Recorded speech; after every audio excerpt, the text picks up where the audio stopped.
ಕನ್ನಡದ ಮನಸ್ಸುಗಳಿಗೆ ನಮಸ್ಕಾರ. ನೀವು ನೋಡ್ತಾ ಇದ್ದೀರಾ ಬಿಬಿ ನ್ಯೂಸ್ ಕನ್ನಡ. ನಾನು ಅಕ್ಷತಾ ಕುಲಕರ್ಣಿ. ಪ್ರಚಲಿತ ವಿಷಯಗಳ ಕುರಿತು ಜನರ ಅಭಿಪ್ರಾಯ, ಇದುವೇ ಪಬ್ಲಿಕ್ ಪಂಚ್. ಈ ಪಬ್ಲಿಕ್ ಪಂಚ್ ನ ವಿಶೇಷ ಕಾರ್ಯಕ್ರಮದಲ್ಲಿ ಇವತ್ತಿನ ಟಾಪಿಕ್ ಏನಂತ ಹೇಳಿದ್ರೆ, ಪೋಷಕರಾಗಿರ್ಬಹುದು ಅಥವಾ ದೊಡ್ಡವರಾಗಿರ್ಬಹುದು ಅಥವಾ ಸ್ಕೂಲಲ್ಲಿರುವಂತಹ ಟೀಚರ್ಸ್ ಆಗಿರ್ಬಹುದು, ಎಲ್ರಿಗೂ ಕೂಡ ಒಂದೇ ಸಮಸ್ಯೆ. ಅಯ್ಯೋ, ನಮ್ಮ ಮಕ್ಕಳು ಫೋನ್ ತುಂಬಾ ಯೂಸ್ ಮಾಡ್ತಾರೆ ಅಂತ ಹೇಳಿ. ಈ ಮಕ್ಕಳು ಫೋನ್ ಯೂಸ್ ಮಾಡೋದ್ರಿಂದ ಆಗುವಂತಹ ಅನಾಹುತಗಳೇನು, ಈ ಫೋನ್ ಯೂಸ್ ಮಾಡೋದು ಯಾವಾಗ ಮಾಡ್ಬೇಕು, ಯಾವ ಏಜ್ ಅಲ್ಲಿ ಫೋನ್ ಯೂಸ್ ಮಾಡ್ಬೇಕು, ಇದರೆಲ್ಲದ್ರ ಬಗ್ಗೆ ನಾನು ಸಾರ್ವಜನಿಕರಲ್ಲಿ ಅಭಿಪ್ರಾಯವನ್ನ ಕೇಳೋದಕ್ಕೆ ನೇರವಾಗಿ ಬೆಂಗಳೂರಿನ ಮೆಜೆಸ್ಟಿಕ್ ಗೆ ಬಂದಿದ್ದೀನಿ. ಇಲ್ಲಿ ದಿನಾಲು ಜಾಸ್ತಿ ಜನ ಬರ್ತಾ ಇರ್ತಾರೆ, ಬೇರೆ ಬೇರೆ ಕಡೆಯಿಂದ ಜನ ಬರ್ತಾ ಇರ್ತಾರೆ. ಎಲ್ಲಿಂದ ಜನ ಬಂದ್ರು ಕೂಡ ಅವರಿಗೆ ಅವ್ರ ಮನೆಯಲ್ಲಿ ಮಕ್ಳಿರ್ತಾರೆ, ಹಂಗಾಗಿ ಅವರು ಕೂಡ ಫೋನ್ ಯೂಸ್ ಮಾಡ್ತಾರೆ. ಈಗ ಹೇಳಕ್ ಆಗಲ್ಲ, ಯಾಕಂದ್ರೆ ಮಕ್ಳು ಹಿಡ್ಕೊಂಡು ಎಲ್ಲಾ ಏಜ್ ಗ್ರೂಪ್ಸ್ ಅವರು ಕೂಡ ಫೋನ್ ಯೂಸ್ ಮಾಡ್ತಾರೆ. ಆದ್ರೆ ಮಕ್ಕಳು ಯಾವ ಏಜ್ ನಲ್ಲಿ ಫೋನ್ ಯೂಸ್ ಮಾಡ್ಬೇಕು ಅಥವಾ ಫೋನ್ ಯೂಸ್ ಮಾಡೋದ್ರಿಂದ ಮಕ್ಕಳಿಗೆ ಆಗುವಂತಹ ಅನಾಹುತಗಳೇನು, ಎಲ್ಲದರ ಬಗ್ಗೆ ಬನ್ನಿ ಸಾರ್ವಜನಿಕರ ಹತ್ರ ಕೇಳ್ತಾ ಹೋಗ್ತೀನಿ. ಅಂದ್ರೆ ಅವಾಯ್ಡ್ ಮಾಡ್ಲಿಕ್ಕೆ ಕಷ್ಟ ಆಗತ್ತೆ, ಬಟ್ ನ್ಯೂ ಜನರೇಷನ್ ಸಿಸ್ಟಮ್ ಆಗಿದೆ, ಬಟ್ ಮಾಡ್ತಾ ಇದ್ದೀವಿ. ಮೆಂಟಲಿ ಅದ್ರಲ್ಲೇ ಅಬ್ನಾರ್ಮಲ್ ತರ ಆಗ್ಬಿಡ್ತಾರೆ ಫೋನ್ ನೋಡ್ತಾ ನೋಡ್ತಾ. ಮುಂದಕ್ಕೆ ಫ್ಯೂಚರ್ ಅವ್ರ ಜೊತೆಗೆ ಇರ್ಬೇಕು, ಅಪ್ಪ ಅಮ್ಮ ಫೋನ್ ಕೊಡ್ಬಾರ್ದು. ಫೋನ್ ಕೊಟ್ಬಿಟ್ಟು ಅವ್ರ ಒಬ್ಬರೇ ಆಗ್ಬಿಡ್ತಾರೆ, ತಂದೆ ತಾಯಿ ಜೊತೆ ಇರೋದೇ ಇಲ್ಲ. 3ನೇ ಕ್ಲಾಸ್ ಹುಡುಗನೂ ಫೋನ್ ಹಿಡ್ಕೊಂಡು ಮಾತಾಡ್ತಾರೆ. ಗೇಮ್ ನಮ್ಗೆ ಬರಲ್ಲ, ನಮ್ಗೆ 50 ವರ್ಷ ಆದ್ರೆ ಗೇಮ್ ಬರ್ತಾ ಇಲ್ಲ. ಯಾವುದೇ ಕಾರಣಕ್ಕೂ ಮಕ್ಕಳಿಗೆ ಎಂತದೇ ಆಗಿರ್ಲಿ PUC ಬರೋವರೆಗೂ ಮಕ್ಕಳಿಗೆ ಫೋನ್ ಯಾವುದೇ ಕಾರಣಕ್ಕೂ ಕೊಡಬಾರ್ದು. ಈ ಕಾಲದಲ್ಲಿ ಮಕ್ಕಳು ಕಂಪ್ಯೂಟರ್ ಅಂತ ಹೇಳ್ತಾರೆ, ಆದ್ರೂ ಮಕ್ಕಳು ಆ ಸಣ್ಣ ವಯಸ್ಸಲ್ಲಿ ಫೋನು ಬಹಳ ಅತಿ ಮಾಡಿ ಈ ಚಿಕ್ಕ ಹುಡುಗನ ಸಮೇತ ಮಕ್ಳಿಗೆ ಏನಂದ್ರು 17-18 ವರ್ಷ ಆದ್ಮೇಲೆ ಫೋನ್ ಕೊಡ್ಬೇಕು. ಅವ್ರು ಏನಾದ್ರು SSLC ದಾಟ್ಲಿ. ಮೊಬೈಲ್ ಜಾಸ್ತಿ ಕೊಟ್ರೆ ಒಂದು ಮಕ್ಕಳು ಅವರಿಗೆ ಜಾಸ್ತಿ ಮೆಮೊರಿ ಪವರ್ ಎಲ್ಲ ಲಾಸ್ ಆಗುತ್ತೆ. ಇದರಲ್ಲಿ ರೇಡಿಯೇಷನ್ ಪವರ್ ಇಂದ ಮತ್ತೆ ಅವರ ನ್ಯೂರಾಲಜಿ ಇದ್ರಲ್ಲೆಲ್ಲ ತುಂಬಾ ಎಫೆಕ್ಟ್ ಆಗತ್ತೆ ಅಂತ. ಮತ್ತೆ ಅವರ ಎಜುಕೇಶನ್ ಆಕ್ಟಿವಿಟೀಸ್ ಅದ್ರಲ್ಲೆಲ್ಲ ತುಂಬಾ ವೀಕ್ ಆಗ್ತಾರೆ. ಸರ್, ಹಂಗಂದ್ರೆ ಮಕ್ಕಳಿಗೆ ಯಾವ ಏಜ್ ಅಲ್ಲಿ ಫೋನ್ ಕೊಡ್ಬೇಕು ಅನ್ಸುತ್ತೆ? ಅಂದ್ರೆ ಆಫ್ಟರ್ ಸ್ಮಾಲ್ ಏಜ್ ಅಲ್ಲೆಲ್ಲ ಕೊಡಬಾರ್ದು. ಎಬೋ 5 to 6 ಸ್ಟ್ಯಾಂಡರ್ಡ್ ಎಬೋ ಕೊಡ್ಬೇಕಂತ ನನ್ನ ಅನಿಸಿಕೆ. ಸರ್, ಯಾವ ತರ ಎಫೆಕ್ಟ್ ಆಗುತ್ತೆ ಫೋನ್ ಜಾಸ್ತಿ ಯೂಸ್ ಮಾಡೋದ್ರಿಂದ? ನಿಮ್ ಮನೇಲಿ ಮಕ್ಕಳಿದ್ರೆ ಫೋನ್ ಯೂಸ್ ಮಾಡ್ತಾರಾ? ಮಾಡ್ತಾರೆ, ಬಟ್ ಅವರು ಏನಂದ್ರೆ ಅವ್ರದ್ದು ಫೋಕಸ್ ಆನ್ ಎಜುಕೇಶನ್ ಮೇಲೆಲ್ಲ ಇರಲ್ಲ. ಅವ್ರದ್ದು ಕಾನ್ಸಂಟ್ರೇಷನ್ ಆಲ್ವೇಸ್ ಫೋನ್ ಮೇಲೆ ಇರುತ್ತೆ. ಈಗ ಫ್ಯಾಮಿಲಿ ಒಟ್ಟಿಗೆ ಅವರು ಇದಾಗೋದು, ಕಂಬೈಂಡ್ ಆಗೋದು ಅದೆಲ್ಲ ತುಂಬಾ ರಿಡ್ಯೂಸ್ ಆಗ್ತಾ ಹೋಗ್ತದೆ. ನೀವು ಹೆಂಗೆ ಹೇಳಲಿಕ್ಕೆ ಪ್ರಯತ್ನ ಮಾಡಿದೀರಾ, ಅಂದ್ರೆ ಯೂಸ್ ಮಾಡ್ಬೇಡ ಅಂತ? ಅಂದ್ರೆ ಅವಾಯ್ಡ್ ಮಾಡ್ಲಿಕ್ಕೂ ಕಷ್ಟ ಆಗತ್ತೆ, ಬಟ್ ನ್ಯೂ ಜನರೇಷನ್ ಸಿಸ್ಟಮ್ ಹಂಗಿದೆ, ಬಟ್ ಮಾಡ್ತಾ ಇದೀವಿ, ಕಂಟ್ರೋಲ್ ಏನ್ ಮಾಡ್ಬೋದು sir, like reduce of the phone? ಅಂದ್ರೆ ಅದು ಇವಾಗ ಇರ್ತಾ ಪ್ರೆಸೆಂಟ್ ಸಿಚುವೇಶನ್ ಹೆಂಗಿದೆ ಅಂದ್ರೆ ಮೇಡಮ್, ಮನೇಲಿ ಒಂದೊಂದೇ ಮಕ್ಕಳಾದ್ರಿಂದ ತುಂಬಾ ಕಷ್ಟ. ಮಕ್ಕಳಿಗೆ ಅವರಿಗೆ ಆಡ್ಲಿಕ್ಕೆಲ್ಲ ಜನ ಇಲ್ಲ, ಅವಾಗ ಅವರು ಫೋನಿಗೆಲ್ಲ ಎಡಿಕ್ಟ್ ಆಗ್ತಾ ಇದ್ದಾರೆ. ಇವಾಗ ಎಲ್ಲ ಫ್ಲಾಟ್ ಅಲ್ಲೆಲ್ಲ ಇರುವುದ್ರಿಂದ ಮಕ್ಕಳಿಗೆ ಆ ಫ್ರೀ ಅಟ್ಮಾಸ್ಫಿಯರ್ ಸಿಗ್ತಾ ಇಲ್ಲ ಮೊದ್ಲಿನ ತರ. ಈ ಫೋನ್ ಯೂಸ್ ಮಾಡೋದ್ರಿಂದ ಏನ್ ಅನಾಹುತಗಳು ಆಗ್ಬಹುದು ಅಂತ ನಿಮ್ಗೆ ಅನ್ಸುತ್ತೆ? ಅದೇ ನಾನು ಹೇಳಿದಲ್ಲ ಮೇಡಮ್, ಅವರು ಮಕ್ಕಳದು ಫ್ಯಾಮಿಲಿ ಒಟ್ಟಿನ ರಿಲೇಶನ್ಶಿಪ್ ತುಂಬಾ ಕಡಿಮೆ ಆಗತ್ತೆ. ಅವ್ರು ನಮ್ಮೊಟ್ಟಿಗೆ ಜಾಸ್ತಿ ಟೈಮ್ ಸ್ಪೆಂಡ್ ಮಾಡಲ್ಲ. ಈಗ ಫಾದರ್ ಅಂಡ್ ಮದರ್ ಒಟ್ಟಿಗೆ ಅವ್ರು ಜಾಸ್ತಿ ಟೈಮ್ ಇರಕ್ಕೆ ಇಷ್ಟಪಡಲ್ಲ. ಅವ್ರು ಆಲ್ವೇಸ್ ಬಿಸಿ ವಿತ್ ಫೋನ್ ಅಲ್ಲೇ ಇರ್ತಾರೆ. ಮತ್ ಹಾಗೆ ನಿಮಗ ಅದ್ರ ಬಗ್ಗೆ ಮಾಹಿತಿ ಇರಲ್ಲ, ಅಂದ್ರೆ ಮಕ್ಳಿಗೆ ಏನ್ ನೋಡ್ತಾ ಇದಾರೆ, ಏನ್? That's correct. ಅವರು ಏನು ಯಾತರ ಈ ತರ ಈಗ ಕೆಲವೊಂದು ಕ್ರಿಟಿಕಲ್ ಆ್ಯಪ್ಗಳ ಅದನ್ನೆಲ್ಲ ಅವರು ನೋಡ್ತಾರೆ, ಏನ್ ಮಾಡ್ತಾರೆ ಅಂತ ನಾವು ನೋಡ್ತಾ ಇರಲ್ಲ, ಅದ್ ನಮ್ಗೆ ಗೊತ್ತಾಗಲ್ಲ. ಏನ್ ಮಾಡ್ಬೋದು ಸರ್? ಅದು ಅವಾಯ್ಡಿಂಗ್, ಅದೇ ನಾನು ಹೇಳಿದ್ನಲ್ಲ, ಮನೇಲಿ ಒಂದೊಂದು ಮಕ್ಕಳಾದ್ರಿಂದ ತುಂಬಾ problem. I problem, phone use ಮಾಡಿದ್ರೆ ಬೇಗ ಕಣ್ಣೆಲ್ಲ ಹಾಳಾಗುತ್ತೆ. ಅದಕ್ಕೆ ಮಕ್ಕಳು ಸ್ವಲ್ಪ ಫೋನ್ ಅವಾಯ್ಡ್ ಮಾಡ್ಬೇಕು. ಏನೇನು ಅನಾಹುತ? ಈಗ ನಿಮ್ ಮನೇಲೂ ಮಕ್ಳು ಇರ್ತಾರೆ, ಅವ್ರೆಲ್ಲಾರು ಮ್ಯಾಮ್, ನಮ್ಮ ಮನೆಗೂ ಮಕ್ಕಳು ಇದಾರೆ. ಎಷ್ಟು ಇನ್ನ 2-3 years ಫೋನಿಗೆ ಎಷ್ಟು ಅಡಿಕ್ಷನ್ ಆಗಿರ್ತಾರೆ ಅಂದ್ರೆ, ಫೋನ್ ಇಲ್ಲ ಅಂದ್ರೆ ಊಟನೇ ಮಾಡಲ್ಲ. ಅದು ತಪ್ಪಿಸ್ಬೇಕಂದ್ರೆ ಏನ್ ಮಾಡ್ಬೋದು? ತಪ್ಪಿಸ್ಬೇಕು ಅಂದ್ರೆ ಮಕ್ಕಳು ಅದೇ ಹೊರಗಡೆ ಆಟ ಆಡತ್ತೆ, ಇದು ಪ್ಲೇ ಗೇಮ್ ಅಲ್ಲಿ ಏನೋ ಹೊರಗಡೆ ಆಟ ಆಡತ್ತಾರ, ಆ ತರದ್ದು. ಈಗ ನಿಮ್ ಮನೇಲಿ ಇರುವಂತಹ ಮಕ್ಕಳು ಯಾವ ತರದ್ದು ವಿಡಿಯೋಸ್ ನೋಡ್ತಾರ, ಅದೆಲ್ಲದ್ರ ಬಗ್ಗೆ ನಿಮ್ಗೆ ಗೊತ್ತಿರತ್ತಾ? ಅಂದ್ರೆ ಕಾರ್ಟೂನು, ಅದು ಇದು ಬೊಂಬೇಸ್ ನೋಡ್ತಾ ಇರ್ತಾರೆ. ಬರೀ ಐ ಸೈಟ್ ಪ್ರಾಬ್ಲಮ್ ಅಥವಾ ಮತ್ ಏನ್ ಆಗ್ಬೋದು ಅಂತ ನಿಮಗೆ ಅನ್ಸುತ್ತೆ? ಮತ್ತೆ ಮೆಂಟಲಿ ಅದ್ರಲ್ಲೇ ಅಬ್ನಾರ್ಮಲ್ ತರ ಆಗ್ಬಿಡ್ತಾರೆ ಫೋನ್ ನೋಡ್ತಾ ನೋಡ್ತಾ. ಮುಂದಕ್ಕೆ ಫ್ಯೂಚರ್ ಅಲ್ಲಿ ತುಂಬಾ ಪ್ರಾಬ್ಲಮ್ ಆಗುತ್ತೆ ಅಂತ ಹೇಳ್ತೀನಿ. ಓಕೆ, ಇದು ಸ್ಟಾಪ್ ಮಾಡ್ಬೇಕಂದ್ರೆ ಏನ್ ಮಾಡ್ಬೋದು? ಸ್ವಲ್ಪ ಕಡಿಮೆ ಯೂಸೇಜ್ ಆಫ್ ದ ಫೋನ್ ಏನ್ ಮಾಡ್ಬೋದು? ನಿಮ್ ಮಕ್ಳು ನಾರ್ಮಲ್ ಆಗಿ ಹೊರಗಡೆ ಎಲ್ಲ ಇವಾಗ ಪಾರ್ಕು ಅಲ್ಲಿ ಇಲ್ಲಿ ಕರ್ಕೊಂಡು ಹೋಗಿ ಸುತ್ತಾಡ್ಸ್ಕೊಂಡು ಆ ತರ ಇದ್ ಮಾಡ್ಬೋದು. ಕರ್ಕೊಂಡೋಗಿ ಫೋನ್ ಎಲ್ಲ ಇದ್ಬಿಟ್ಟು ಮಕ್ಳು ಖುಷಿಯಾಗಿದ್ರೆ ಪೇರೆಂಟ್ಸ್ ಖುಷಿಯಾಗಿರ್ಬೋದಲ್ಲ. ಎಲ್ಲ ಹಾಳಾಗೋಗ್ತಾ ಇದಾರೆ. ಯಾವ್ದು ಮುಂದ್ ಬರೋದು ಏನು ಇಲ್ಲ, ಒಳ್ಳೇದ್ ನೋಡ್ತಾನೆ ಇಲ್ಲ ಅದ್ರಲ್ಲಿ, ಎಲ್ಲ ಕೆಟ್ಟದೆ ನೋಡ್ತಾ ಇರೋದು. ಅಂದ್ರೆ ಚಿಕ್ಕ ಮಕ್ಕಳು ಹಿಡ್ಕೊಂಡು ಫೋನ್ ಅವು ಯೂಸ್ ಅವರಿಗೆ ಅಂದ್ರೆ ಬೇರೆ ಏನೇನ್ ಅನಾಹುತಗಳಾಗುತ್ತೆ ಫೋನ್ ಯೂಸ್ ಮಾಡೋದು. ಅವರಿಗೆ ಹೆಲ್ತ್ ಹಾಳಾಗ್ತಾ ಇದೆ, ಕಣ್ಣು ಹೋಗ್ತಾ ಇದೆ, ಮೆಂಟಲಿ ಇದಾಗ್ತಾ ಇದಾರೆ, ಡಿಪ್ರೆಷನ್ಗೆ ಹೋಗ್ತಾ ಇದಾರೆ. ನೋಡಿ ನೋಡಿ ಆಟ ಎಲ್ಲ ಆಡ್ತಿದಾರಲ್ವಾ ಅದ್ರಲ್ಲಿ, ಅದ್ ನೋಡ್ದಂಗೆ ಹಂಗೆ ನಾವು ಆಗ್ಬೇಕು ಅನ್ನೋದು ಅವ್ರಿಗಿದೆ. ಹಂಗಾಗಿ ಅವ್ರು ಹಾಳಾಗ್ತಾ ಇದಾರೆ ಫುಲ್. ಹೆಲ್ತ್ ಹಾಳು, ಅವರು ಹಾಳಾಗ್ತಾ ಇದಾರೆ. ಓಕೆ, ಫೋನ್ ಯೂಸೇಜ್ ಸ್ವಲ್ಪ ಕಡಿಮೆ ಮಾಡ್ಬೇಕು, ಮಕ್ಕಳಲ್ಲಿ ಕಡಿಮೆ ಮಾಡಿಸ್ಬೇಕಂದ್ರೆ ಏನ್ ಮಾಡ್ಬೇಕು? ತಂದೆ ತಾಯಿ ಫೋನ್ ಕೊಡಬಾರ್ದು, ಆಟ ಆಡಕ್ ಬಿಡ್ಬೇಕು, ಅವ್ರಿಗೆ ಜೊತೆಗಿರ್ಬೇಕು ಅಪ್ಪ ಅಮ್ಮ, ಮತ್ತೆ ಕರ್ಕೊಂಡು ಓಡಾಡ್ಬೇಕು, ಅವ್ರ ಜೊತೆಗೆ ಇರ್ಬೇಕು ಅಪ್ಪ ಅಮ್ಮ. ಫೋನ್ ಕೊಡಬಾರ್ದು. ಫೋನ್ ಕೊಟ್ಬಿಟ್ಟು ಅವ್ರೊಬ್ರೇ ಆಗ್ಬಿಡ್ತಾರೆ, ತಂದೆ ತಾಯಿ ಜೊತೆ ಇರೋದೇ ಇಲ್ಲ. ಕೆಲವೊಂದ್ ಮಕ್ಕಳು ಇವಾಗ ಫೋನ್ ಇಲ್ಲ ಅಂದ್ರೆ ಊಟನೇ ಮಾಡಲ್ಲ ಅಂತಾರೆ. ಹೌದು. ಅತಿ ಎಲ್ಲ ಯಾಕೆ ಈ ತರ ಆಗ್ತಾ ಇದೆ? ಮಕ್ಕಳ ಪ್ರಾಬ್ಲಮ್ ಅಥವಾ ಮೊಬೈಲ್ ಕೊಟ್ಟಿರೋದ್ರಿಂದಾನೇನಾ ಅಥವಾ ಪೇರೆಂಟ್ಸ್ ಪ್ರಾಬ್ಲಮ್? ಪೇರೆಂಟ್ಸೇ ಪ್ರಾಬ್ಲಮ್, ಮೊಬೈಲ್ ಕೊಟ್ಟಿರೋದ್ರಿಂದ. ಮೊದ್ಲೆಲ್ಲ ಏನೋ ಚಂದಮಾಮ ತೋರ್ಸ್ಬಿಟ್ಟು ಊಟ ಮಾಡಿಸ್ತಾ ಇದ್ವಿ, ಹೊರಗಡೆ ಓಡಾಡಿಸ್ಕೊಂಡು. ಈಗ ಒಂದೇ ಕಡೆ ಕೂತಿರ್ಸ್ತೀವಿ, ಅವಕ್ಕೆ ಫೋನೇ ಬೇಕು, ನೋಡ್ಕೊಂಡು ಆಟ ಆಡ್ಕೊಂಡೇ ಊಟ ಮಾಡ್ಬೇಕು. ಅದೇ ನಾವು ಹೊರಗಡೆ ಕರ್ಕೊಂಡು ಹೋಗಿ ಊಟ ಮಾಡಿಸ್ಕೊಂಡ್ಬಿಟ್ಟು ಚಂದಮಾಮ ತೋರಿಸಿ, ನೇಚರ್ ಬಗ್ಗೆ ತೋರಿಸಿ ಹೇಳಿ ಊಟ ಮಾಡಿಸಿದ್ರೆ ಎಷ್ಟು ಚೆನ್ನಾಗಿ ಊಟ ಮಾಡ್ತಾರೆ. ಊಟನೂ ಜಾಸ್ತಿ ಹೋಗುತ್ತೆ. ಇವಾಗ ನಾವು ನೋಡ್ತಾ ಊಟ ಮಾಡಿದ್ರೆ ಹೆಲ್ತ್ಗೂ ಹಾಳು. ಅದೇ ಹೋಗೋದು, ನಮಗೆ ಒಳ್ಳೆತನ ಹೋಗೋದೇ ಇಲ್ಲ. ಊಟದ ಜೊತೆ ಒಳ್ಳೇದೂ ಹೋಗ್ಬೇಕಲ್ವಾ, ಪಾಸಿಟಿವ್ ಎನರ್ಜಿ ಹೋಗ್ಬೇಕು ಊಟದ ಜೊತೆ, ಅವಾಗ ಅದು ಹೆಲ್ತ್ಗೂ ಒಳ್ಳೇದಾಗುತ್ತೆ. ಓಕೆ, ನಿಮ್ ಪ್ರಕಾರ ಯಾವ ಏಜಿಗೆ ಮಕ್ಕಳಿಗೆ ಫೋನ್ ಕೊಟ್ರೆ ಒಳ್ಳೇದು? ದುಡ್ಡೋರಾದ್ಮೇಲೆ ಕೊಡ್ಬೇಕು.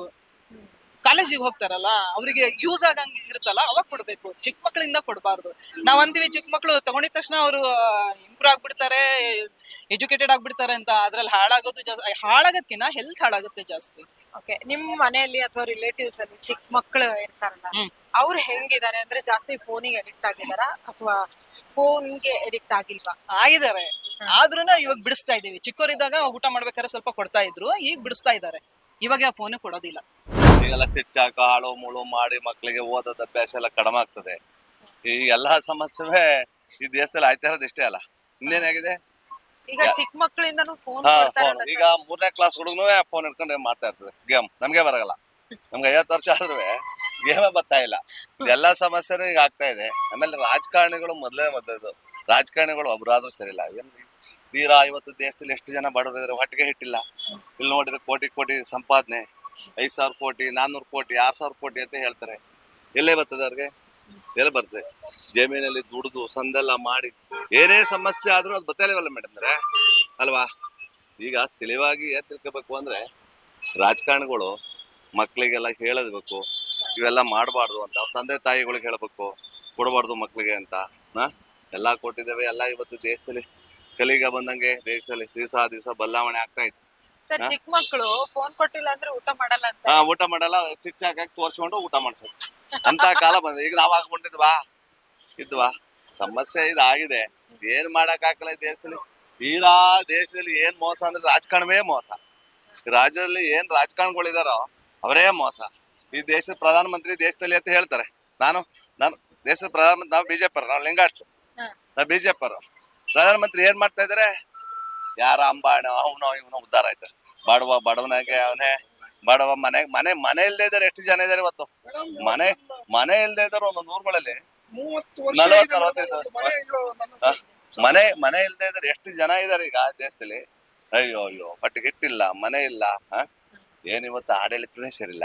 ಎಲ್ಲ ಬರೀ ದುಡ್ಡು ಮಾಡೋದು, ಅವ್ರ ಮಕ್ಕಳು ನೋಡೋದು, ಅವ್ರ ಮೊಮ್ಮಕ್ಕಳು ನೋಡ್ಕೊಳ್ಳೋದು, ಅಷ್ಟು ದುಡ್ಡು ಮಾಡ್ತಾರೆ. ಏನ್ ಮಾಡಕ್ಕೆ? ಸರ್, ನಿಮಗೆ ಏನ್ ಅನ್ಸುತ್ತೆ ಮಕ್ಕಳಿಗೆ ಯಾವ ಏಜ್ ಅಲ್ಲಿ ಫೋನ್ ಕೊಡ್ಬೇಕು ಅಂತ? ಯಾವ ಏಜ್ ಎಲ್ಲ ಸೆಕೆಂಡ್ ಇಯರ್ PUC, ಒಂದು SLC ಸೆಕೆಂಡ್ ಇಯರ್ PUC ವರೆಗೂ ಕೊಡ್ಬೇಕಾಗ. ಯಾಕಂತ ಎಲ್ಲಾರ ಹೋಗಿದ್ಯಾ, ಎಲ್ಲ ಬೆಂಗಳೂರಲ್ಲಿ ಇರ್ತದೆ, ಎಲ್ಲಿದ್ಯಪ್ಪ ಏನು ಅಂತ ಕೇಳಬಹುದು ಫೋನಲ್ಲಿ. ಅಷ್ಟು ಬಿಟ್ರೆ ಇನ್ನೇನೈತೆ ಮೇಡಮ್ ಅಂದ್ರೆ ಮಾಧ್ಯಮದಲ್ಲಿ ಮಕ್ಳಿಗೆ ಈಗ ಸಣ್ಣಕ್ಕೆ ಈಗ ಏನ್ ಮಾಡ್ತಾರೆ ಅಂದ್ರೆ ತಾಯಿರು ಅನ್ನ ತಿನ್ಸುವಾಗ ಅವ ಇಲ್ಲಿ ನೋಡಪ್ಪ ಅಂತ ತಿನ್ಸು. ತಾಯಿರೇ ಒಂದ್ ಸ್ವಲ್ಪ ಹೆಲ್ಪ್ ಇದೆ, ತಾಯಿರೇ ಹೆಲ್ಪ್ ಜಾಸ್ತಿ ಇದೆ. ಅದಕ್ಕೆ ಸಮಸ್ಯೆ ಹಿಂಗ ಆಗಿದೆ. ಸರ್, ನಿಮ್ ಮನೇಲಿ ಮಕ್ಕಳಿದಾರ? ನಮ್ಮ ಮನೆ ಯಾವಿಲ್ಲ ಮೇಡಮ್ ಅಂದ್ರೆ ಈಗ ಯಾವಿಲ್ಲ ಸಂಬಂಧಿಕರ ಯಾವ ಚಿಕ್ಕ ಮಕ್ಳೇ ಇಲ್ಲ ನಮ್ಮನೇಲಿ. ನಮ್ಮನೆ ಚಿಕ್ಕ ಮಕ್ಳೇ ಇಲ್ಲ. ಎಲ್ಲ ಡಿಗ್ರಿ ಎಲ್ಲ ಓದ್ತಾರ ಹುಡುಗರು. ಈಗ ಎಲ್ಲ ತಗೊಳ್ಲೇಬೇಕಲ್ಲ. ಈಗ ಐಫೋನ್ ಅಂತಾರೆ 1 ಲಕ್ಷ. ನಮ್ಮ ಹುಡುಗಿಗೆ ಐಫೋನ್ 1 ಲಕ್ಷ ಅಂದ್ರೆ 1 ಲಕ್ಷ ಕೊಟ್ರು 10 ಎಕರೆ ಜಮೀನು ಸಿಕ್ಕದಾಗ. ಆ ತರ ತರ ಸಮಸ್ಯೆ ಅನ್ಭವಿಸಿ ಬಂದಿದೆ. ದೊಡ್ಡ ದೊಡ್ಡವ್ರ ಮನೆ ಎಲ್ಲ ಐಫೋನ್ಗಳು ಅವು ಇವೆಲ್ಲ ತಗೊಂಡು ಎಲ್ಲ ದೇಶ ಏನೇನೋ ಆಗ್ತಾ ಐತೆ. ಸರ್ ಇವಾಗ ಮಕ್ಳಿಗೆ ಪ್ರಾಬ್ಲಮ್ ಏನಾಗುತ್ತೆ ಫೋನ್ ಕೊಡೋದ್ರಿಂದ? ಫೋನ್ ಕೊಡೋದ್ ಮಕ್ಳಿಗೆ ಪ್ರಾಬ್ಲಮ್ ಅಂದ್ರೆ ಏನೇನೋ ಮಟ್ಟಕ್ಕೆ ಹೋಯ್ತವೆ. ಈಗ ನೋಡಿದ್ರ ಎಷ್ಟು ತೋರಿಸ್ತವು, ಏನೇನ್ ಮಾಡ್ತಾವೆ ಅಲ್ಲಿ. ಲೇಡೀಸ್ ಇರ್ಬೋದು, ಅವ್ರು ಇರ್ಬೋದು, ವಾಟ್ಸಪ್ ಮಾಡೋದು. ಈಗ ಯಾವ್ಯಾವ ಈಗ ದರ್ಶನ್ ಅವ್ರ ಹೆಂಡತಿಗೆ ಏನೇನ್ ಮಾಡಿದ್ರ ಅಲ್ಲ, ಇವೆಲ್ಲ ಸಮಸ್ಯೆ ಆಗ್ತಾವಲ್ವಾ. ಅವ್ರ ಮಕ್ಳು ಫೋನ್ ಇಲ್ದ ಎಲ್ಲಿ ಕೊಡ್ತವೆ? ಯಾವನ ಚೆಕ್ ಮಾಡೋದು, ಯಾವ ಮಾಡೋದು, ಏನೇನೋ ಆಗ್ತಾವಲ್ಲ. ಸರ್ ಏನ್ ಮಾಡ್ಬೋದು? ಏನು ಮಾಡಂಗಿಲ್ಲ, ಮಕ್ಳಿಗೆ ಕೊಡದೇ ಬಾರ್ದು. ತಾಯಿ ತಂದೆಯವರು ಜವಾಬ್ದಾರಿ ತಗೋಬೇಕು. ಅವ್ರ ಮಕ್ಳ ಮೇಲೆ ಕೊಡ್ಲೇಬಾರ್ದು ಫೋನ್. ಒಂದ್ ಸೆಕೆಂಡ್ APC SLC ವರೆಗೆ ಓದೋವರಿಗೆ ಕೊಡ್ಲೇಬಾರ್ದು ಫೋನ್. ಸಣ್ಣ ಈಗ ನೋಡಿ 7ನೇ ಕ್ಲಾಸ್ ಹುಡುಗರು ಫೋನ್ ಇಟ್ಕೊಂಡ್ರೆ ಸ್ಕೂಲಲ್ಲಿ ಇಟ್ಬಿಟ್ಟು, ಸ್ಕೂಲ್ ಗಾರ್ಮೆಂಟ್ ಸ್ಕೂಲಲ್ಲಿ ಇಟ್ಬಿಟ್ಟು ಸಾಯಂಕಾಲ ಹೋಗಿ ಇಸ್ಕೊಂಡು ಹೋಯ್ತಾ. ಸಮಸ್ಯೆ ಹಿಂಗ ಆಗಿದೆ ಮೇಡಮ್, ಏನು ಮಾಡಂಗಿಲ್ಲ. ಸರ್ ಇವಾಗ ಕೆಲವು ಮಕ್ಳು ಹೆಂಗಾಗ್ಬಿಟ್ಟಿದಾರೆ ಅಂದ್ರೆ ಅವ್ರ ಅಪ್ಪ ಅಮ್ಮನೇ ಮಗು ಒಂದೇ ಇದೆ, ಹಂಗಾಗಿ ಅವ್ರಿಗೆ ಫೋನ್ ಕೊಡ್ಬೇಕು, ಒಂದೇ ಮಗು ಇರೋದ್ರಿಂದ ನಾವು ಫೋನ್ ಕೊಡ್ಲೇಬೇಕಾಗತ್ತೆ ಅಂತ ಹೇಳ್ತಾರೆ. ಈಗ ನೀವೆಲ್ಲ ಫೋನಲ್ಲೇ ಊಟ ಮಾಡ್ಕೊಂಡ್ ಬಂದಿದ್ರ? ಅವ್ರ ಅಪ್ಪ ಅಮ್ಮ ನಿಮ್ಮ ಅಪ್ಪ ಅಮ್ಮೆಲ್ಲ ಫೋನ್ ಕೊಟ್ಟಿದ್ರ? ಇಲ್ಲ. ಮತ್ತೆ ಎಲ್ಲವಾ ಸುಮ್ನೆ ಏನೇನು ಹೇಳಿ ಜನ ಮಾಡ್ತಾರೆ. ಆಮೇಲೆ ರಾಜಕಾರಣಿಗಳು ಮೊದ್ಲೇ ಸೇರಿಲ್ಲ, ರಾಜಕಾರಣಿಗಳೇ ಮೊದ್ಲೇ ಸೇರಿಲ್ಲ. ಬರೀ ದುಡ್ಡು ಹೊಡಿಯೋದು, ಅಲ್ಲಿ ಹೋಗೋದು, ಇಲ್ಲಿ ಹೊಡೆಯೋದು, ದುಡ್ಡು ಹೊಡಿಯೋದು. ಇಷ್ಟು ಬಿಟ್ರೆ ಏನ್ ಯಾರು ಬಡವ್ರಾಗೆ ಅವ್ರೆ. ಈಗ ನೋಡಿ ಎಷ್ಟು ಜನ ಬಡವರಾಗಿ ಕೂಲಿ ಮಾಡಕ್, ಊರಿಂದ ಜೀವನ ಮಾಡಕ್ಕಾಗದೆ ಬಂದು ಬಟ್ಟೆ ಜೀವನ ಮಾಡಕ್ಕೆ ಬಂದಿಲ್ಲ. 6,000ಕ್ಕೋ 8,000ಕ್ಕೋ 10,000ಕ್ಕೋ ಸಂಬಳಕ್ಕೆ ಬಂದು ಸಿಗಾಕೊಂಡ ಯಾರು ಇಲ್ಲಿ ಒಳ್ಳೇದ್ ಮಾಡ್ತಾ ಇದಾರೆ? ಯಾರು ಈಗ ಒಳ್ಳೇದ್ ಮಾಡಿದಾರೆ? ಎಂತ 1,000 ಕೋಟಿ ಆಸ್ತಿ ಮಾಡಿದಾರೆ. ಎಲ್ಲ ಎಲ್ಲಿ ಬಂತು ಇವ್ರಿಗೆ? ಎಲ್ಲಿ ಬಂತಿದ್ದು? ಜನಗಳು ದುಡ್ಡು ಹೊಡೆದು ಜನಗಳೇ ಅವರೇ ಉದ್ಧಾರ ಆಗಿದ್ರು. ಇನ್ಯಾರು ಉದ್ಧಾರ ಆಗ್ಲಾ ಈ ದೇಶದಲ್ಲಿ. ಓಕೆ, ಇವಾಗ ಮಕ್ಕಳ ಹತ್ರ ಫೋನ್ ಇರುತ್ತೆ ಸರ್, ಅವರು ಎದಕ್ ಯೂಸ್ ಮಾಡ್ಬೇಕು ಅನ್ನೋದೊಂದು ಹೇಳಿ. ಅಂದ್ರೆ ಎಷ್ಟು ಯೂಸ್ ಮಾಡ್ಬೇಕು? ಮಕ್ಳಿಗೆ ಫೋನೇ ಮುಟ್ಟಿಸ್ಬಾರ್ದು. ಸಣ್ಣ ಮಕ್ಳಿಗೆ ಈ ಊಟ ಮಾಡ್ತೀವಿ ನೋಡ್ಬೇಕು ನೀವು. ಈಗ ಮೊಬೈಲ್ ಕೊಡಿ, ನಮಗೆ ಬರಕಲ್ಲ ಎಲ್ಲ ತಗೊಂಡ್ ಹಾಕ್ತಾ ಇರ್ತಾವ. 4ನೇ ಕ್ಲಾಸ್ ನಾವು ಕೊಡಿ, ಹುಡುಗಿಗೆ ನೋಡಿ ವಾಟ್ಸಾಪ್ ಮಾಡ್ತದೆ. ನಮಗೆ ಬರಕಲ್ಲ ವಾಟ್ಸಾಪ್. ನೋಡಿ ಇಲ್ಲಿ ಗೊತ್ತಾಯ್ತಲ್ಲ, ನೋಡಿ ಮಗಿ ಕೊಡಿ ಹೆಂಗ್ ವಾಟ್ಸಾಪ್ ಮಾಡ್ತದೆ ಅಂತ. ಫೋನ್ ಕೊಡಿ ಈಗ ಮಾಡ್ತವೆ. ಇಂಥ ಕಾಲ ಬಂದಿದೆ, ಏನು ಮಾಡಂಗಿಲ್ಲ. ನೀವು ಮಾಧ್ಯಮದಲ್ಲಿ ಧನ್ಯವಾದಗಳು. ದಯವಿಟ್ಟು ನನ್ನ ಮಕ್ಕಳು ಇಬ್ರು ಇದಾರೆ ಮೇಡಮ್ರೆ, ಫೋನ್ ಕೊಡ್ಲಿಲ್ಲ ಅಂದ್ರೆ ಊಟನೇ ಮಾಡೋದಿಲ್ಲ. ಎಷ್ಟು ಏಜ್? ಅವನು 9ನೇ ಕ್ಲಾಸ್ ಒಬ್ಬ ಓದ್ತಾ ಇದ್ದಾನೆ, ಒಬ್ಬ 5th ಸ್ಟ್ಯಾಂಡರ್ಡ್ ಒಬ್ರು ಓದ್ತಾ ಇದ್ದಾರೆ. ಒಬ್ಬ ಮಗಳು ಹಿರಿಯೂರು ತಾಲೂಕಿಗೆ ಫಸ್ಟ್ ರ್ಯಾಂಕು 98% ತೆಗೆದಿದ್ದಾಳೆ. ಚಿತ್ರದುರ್ಗದಲ್ಲಿ PCMB ಸೈನ್ಸ್ ಓದ್ತಾ ಇದ್ದಾಳೆ. ಓಕೆ ಸರ್, ಚಿಕ್ಕ ಮಕ್ಕಳು ಅಂದ್ರೆ ನಿಮ್ ಮಕ್ಕಳು ಈಗ 9th 10th ಅಂತ ಹೇಳ್ತಾ ಇದ್ದೀರಾ, ಪೂರ್ತಿ ಚಿಕ್ಕವ್ರು ಇದ್ರಲ್ಲ ಅವಾಗಿಂದ ಫೋನ್ ಕೊಟ್ಟಿದ್ದೀರಾ? ಕೊಟ್ಟಿಲ್ಲ ಮೇಡಮ್, ಈಗೀಗ ಬಹಳ ಜಾಸ್ತಿ ಇದು ಮಾಡ್ತಾ ಇದ್ರೆ. ಈಗ ನನ್ನ ಮಗಳು SLC PUC ಆದ್ಮೇಲೆ ಇಲ್ಲಿ 1 ವಾರ ಆಗಿತ್ತು ಮೇಡಮ್, 2nd PUC ಓದ್ತಾ ಇದ್ದಾಳೆ. ಈಗ ಮೊನ್ನೆ ಒಂದು ಫೋನ್ ಕೊಡ್ಸಿದ್ದೆ. ಅಪ್ಪಾಜಿ ನನಗೆಲ್ಲ ಇದು ಹಾಕೋದಕ್ಕೆಲ್ಲ ಬೇಕಂದಾಗ ನಾನು ಫೋನ್ 2nd PUC ಓದ್ತಾ ಇದ್ದಾಳೆ, ಮಗಳಿಗೆ ಕೊಡ್ಸಿದ್ದೆ ಮೇಡಮ್. ಓಕೆ ಸರ್, ಈಗ ನಿಮ್ ಮಕ್ಳು ದೊಡ್ಡವರಿದಾರೆ ಓಕೆ, ಆದ್ರೆ ಅಕ್ಕಪಕ್ಕದ ಮನೆಯವ್ರ ಮಕ್ಕಳಾಗಿರ್ಬೋದು ಅಥವಾ ನಿಮ್ಮ ಸಂಬಂಧಿಕರಲ್ಲಿರುವಂತ ಚಿಕ್ಕ ಮಕ್ಕಳು ಊಟ ಮಾಡ್ಬೇಕು ಅಂದ್ರೆ ಫೋನ್ ಬೇಕು, ಅಥವಾ ಈ ಫೋನ್ ಇಂದ ಎಷ್ಟೊಂದು ಅನಾಹುತ ಆಗುತ್ತಂದ್ರೆ ಹೇಳ್ಬಾರ್ದು ಮೇಡಮ್. ಅದು ಯಾವುದೇ ಕಾರಣಕ್ಕೂ ಮಕ್ಕಳಿಗೆ ಎಂಥದೇ ಆಗಿರ್ಲಿ, PUC ಬರೋವರೆಗೂ ಮಕ್ಕಳಿಗೆ ಫೋನ್ ಯಾವುದೇ ಕಾರಣಕ್ಕೂ ಕೊಡಬಾರ್ದು ನಮ್ಮ ದೃಷ್ಟಿನಲ್ಲಿ. ಅದು ಸರ್ ಏನೇನ್ ಅನಾಹುತಗಳು ಆಗತ್ತೆ ನಿಮ್ ಪ್ರಕಾರ? ಮೇಡಮ್, ಅವ್ರ ಕೈ ಕೊಟ್ಟಾಗ ಏನೋ ಬೇರೆ ಎಲ್ಲ ಇನ್ನು ಮಾಡೋದು, ವಾಟ್ಸಪ್ ಕಲಿಯೋದು, ವಾಟ್ಸಪ್ ಮಾಡೋದು ಕಲಿಯೋದು, ಫೋನ್ ಮಾಡಿ ಕಲಿಯೋದು, ಮತ್ತೆ ಏನೇನೋ ಟಿಕ್ ಮಾಡೋದು, ಏನೇನೋ ಎಲ್ಲ ಅವೆಲ್ಲ ಕಲ್ತು ಬಿಡ್ತಾವ ಮಕ್ಕಳು. ಒಂದರಿಂದ ಒಂದು ಏನೇನೋ ಆಗೋಗ್ಬಿಡ್ತದೆ. ಆದ್ರಿಂದ ಚಿಕ್ಕ ಮಕ್ಕಳಿಗೆ ಯಾವುದೇ ಕಾರಣಕ್ಕೂ ಫೋನ್ ಕೊಡಬಾರ್ದು ಮೇಡಮ್. ಓಕೆ, ಫೋನ್ ಕೊಟ್ರೆ ಯಾವ ವಯಸ್ಸಲ್ಲಿ ಕೊಡ್ಬೋದು? ಯಾವ PUC ಬಂದಾಗ ಕೊಟ್ರೆ ಒಳ್ಳೇದು ಮೇಡಮ್. ನಮ್ಮ ಪ್ರಕಾರವಾಗಿ ಅವ್ರಿಗೇನು ಓದೋದಿರುತ್ತೆ, ಏನಾದರೂ ಇನ್ಸ್ಟ್ರೂಮೆಂಟ್ಸ್ ಹಾಕ್ತಾರೆ ಏನೋ ಇದಾದಾಗ ಅಲ್ಲ, ಅಥವಾ ಎಲ್ಲ ಬೇರೆ ಊರಿಗೆ ಹೋದಾಗ ಎಲ್ಲಿದ್ದೀರಾ ಏನಾದ್ರು ಕಷ್ಟ ಸುಖಕ್ಕೂ ಇಂಥದಕ್ಕೆ ಫೋನ್ ಕೊಡ್ಬೋದು. ಓಕೆ, ನೀವು ಏನಾದ್ರು ಅಬ್ಸರ್ವ್ ಮಾಡಿದ್ದೀರಾ ಸರ್, ಚಿಕ್ಕ ಮಕ್ಕಳು ಏನಪ್ಪಾ ಈ ಏಜ್ ಅಲ್ಲಿ ಫೋನ್ ಯೂಸ್ ಮಾಡ್ತಾರೆ ಅಂತ ನೀವು ನೋಡಿದ್ದೇನಾ? ಮೇಡಮ್, ನಾನು ಅಬ್ಸರ್ವ್ ಮಾಡಿದ್ದೀನಿ. ಫೋನ್ ಅಂದ್ರೆ ಈ ಕಾಲದಲ್ಲಿ ಮಕ್ಕಳು ಕಂಪ್ಯೂಟರ್ ಅಂತ ಹೇಳ್ತಾರೆ, ಆದ್ರೂ ಮಕ್ಕಳು ಆ ಸಣ್ಣ ವಯಸ್ಸಲ್ಲಿ ಫೋನು ಬಹಳ ಅತಿ ಮಾಡಿಬಿಟ್ಟಿದ್ದಾರೆ. ಈ ಚಿಕ್ಕ ಹುಡುಗನೂ ಸಮೇತ ಫೋನ್ ಬೇಕು. ಅಬ್ಸರ್ವ್ ಮಾಡಿದ್ದೀನಿ ಮೇಡಮ್ ನಾನು. ಓಕೆ, ಯಾಕೆ ಆಗ್ತಿರ್ಬೋದು ಸರ್ ಇದೆಲ್ಲ? ತಪ್ಪು ಮೇಡಮ್ ಇದು ಈ ತರ. ಚಿಕ್ಕ ಮಕ್ಕಳಿಗೆ ಯಾವುದೇ ಕಾರಣಕ್ಕೂ ಫೋನ್ ಕೊಡಬಾರ್ದು. ವಯಸ್ಸಿಗೆ ಬಂದಾಗ ಅವ್ರಿಗೆ ಫೋನ್ ಕೊಟ್ರೆ ಅವ್ರಿಗೆ ಏನನ್ನು ಫೋನ್ ಮಾಡಿದ್ರು, ತಂದೆ ತಾಯಿ ಎಲ್ಲಿದ್ದಾರೆ, ನಾವೆಲ್ಲಿದ್ದೀವಿ ಅಂತ ಹೇಳೋದು, ಒಂದು ಸ್ಟಡಿ ಮಾಡೋದಕ್ಕೂ ಇದೆಲ್ಲ ಬೇಕಾಗುತ್ತೆ. ಅವಾಗ ಕೊಟ್ರೆ ಒಳ್ಳೇದು ಅನ್ಸುತ್ತೆ ಮೇಡಮ್. ಓಕೆ, ಚಿಕ್ಕ ಮಕ್ಕಳು ಆ ಫೋನ್ ಅನ್ನು ಯೂಸ್ ಮಾಡ್ತಾರಲ್ಲ ಸರ್, ಕೆಲವರು ಏನ್ ಹೇಳ್ತಾರೆ ಅಪ್ಪ ಅಮ್ಮ ಅಂದ್ರು, ನಮ್ಮ ಮನೆಯಲ್ಲಿ ಮಗು ಒಂದೇ ಇದೆ ಹಂಗಾಗಿ ನಾವು ಫೋನ್ ಕೊಡ್ಲೇಬೇಕಾಗುತ್ತೆ, ಈ ತರದ್ದು ರೀಸನ್ ಕೊಡ್ತಾರಲ್ಲ, ಇದಕ್ಕೆ ಪೋಷಕರ ಬಗ್ಗೆ ನೀವ್ ಏನ್ ಹೇಳ್ತೀರಾ? ಪೋಷಕರು ಫಸ್ಟ್ ಬುದ್ಧಿ ತಗೋಬೇಕು. ಯಾವ ಏಜ್ ಅಲ್ಲಿ ಬಂದಾಗ ಮಕ್ಕಳಿಗೆ ಯಾವ ಫೋನ್ ಕೊಡ್ಬೇಕು ಅನ್ನೋದು ಪೋಷಕರು ಬಹಳ ಜವಾಬ್ದಾರಿಯಿಂದ ನಡ್ಕೊಳ್ಬೇಕು. ತಪ್ಪು ಆಗ್ತಾ ಇದೆ, ಈಗ ಮಕ್ಕಳಿಗೆ ಫೋನ್ ಕೊಡಬಾರ್ದು, ಅವ್ರ ಜವಾಬ್ದಾರಿ ಇರ್ಬೇಕು ಮೇಡಮ್.